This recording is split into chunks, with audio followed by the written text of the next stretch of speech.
Misguidelines by Patricia Srigley. When I somehow managed to light my hair on fire, I decided it was time for some drinking rules. My first set of rules was straightforward. No drinking, no more drinking, no exceptions.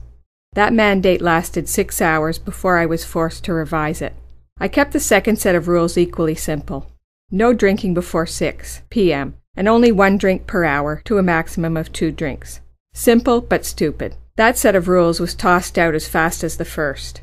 I had a meeting with myself and made some revisions. The result was no drinking before 5 to a maximum of 3 drinks. I gave the third set of rules my best effort, but they still didn't seem to be working for me. The time restriction was acceptable, except on a bad day, or a weekend, or a holiday, but the quantity of drinks was all wrong. I called another meeting and tried again. I made the mistake of serving wine at that meeting. Someone got rather unruly and disruptive. Revising the rules was postponed until the next night. The fourth set of rules, or guidelines, as I decided to think of them, were as follows. No drinking before 4, except on bad days or weekends or holidays, and no more than 4 drinks in one sitting. 4 drinks after 4. It was easy to remember. I was optimistic that these guidelines were the right guidelines. The next day, I bought bigger glasses. Gigantic wine goblets had come back into fashion, and I didn't own any. They were as big as goldfish bowls, and when I poured wine into one, the splash of red at the bottom looked just plain silly. I added enough wine to fill the glass properly. It took the whole bottle. After I accidentally drank 4 bottles of wine in one sitting, I knew it was time to re-examine the drinking guidelines. Due to illness, I postponed the meeting for 1 day. It turned out to be 2 days. As soon as the meeting was called to order, a motion was made to toss out the fishbowl wine glasses. There was a counter-motion to buy goldfish instead. That motion was the one that was approved, unanimously. No one likes to be wasteful. The next order of business addressed serving size. It was clear that the guidelines needed to be more specific. Glass size could be so varied it was not a true measure of a serving. I proposed bottle size. The suggestion was well received. Under pressure, I agreed to amend the drinking time from 4 o'clock to 3 o'clock in order to give these guidelines a real chance. The new guidelines ended up being as straightforward as all the earlier rules. 1 bottle per day and no drinking before 3. Previous exceptions still in effect. The next day I bought 4 goldfish. On the way home, I stopped by the liquor store and researched bottle size. As well as coming in bottles, wine can be bought in boxes with nifty little nozzles. I did a price comparison study and discovered that buying boxed wine was significantly cheaper than buying bottled wine. Each box held the equivalent of almost 4 bottles. Spending wisely was important to me, so I opted to buy the boxed wine. I was a touch concerned about my ability to estimate drinking 1/4 of the box per day, but I had a measuring cup at home and I knew how to use it. I dismissed my concerns.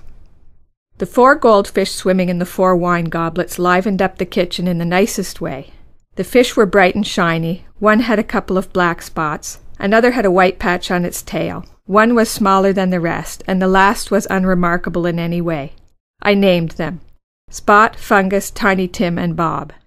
It was nice to have company. My cat had run away around the time I lit my hair on fire. Tiny Tim was my favorite. I didn't let the others know that. I'd forgotten to buy fish food, but I was sure they weren't hungry yet. After the fish knew their names, I opened up the box of wine and fought to get the nozzle out and functioning efficiently. It wasn't easy, and by the end, I didn't consider the nozzle nifty at all. Especially when the first stream of wine sprayed out with such startling force, I'm sure I lost a whole cup on the floor. I considered sucking the puddle up through a straw, but I hadn't washed the floor, ever, and I couldn't find a straw. Nor could I measure the amount, and I had to follow the guidelines. I wiped up the mess and filled the measuring cup more carefully. I should have found a pen and paper to keep track of how many times I refilled the measuring cup, but by the time I thought of that, it was already too late. As soon as I stumbled into the kitchen the next afternoon, I knew the latest guidelines weren't working. Blinding sunlight glared through the dirty window and sparkled off of 3 dead goldfish. The 4th appeared to be missing. I squinted through bleary eyes, trying to figure out what had gone wrong. Someone had dropped olives into 2 of the goblets. Maybe the saltiness had killed Fungus and Bob. The third goblet was about a quarter full of red wine, not water.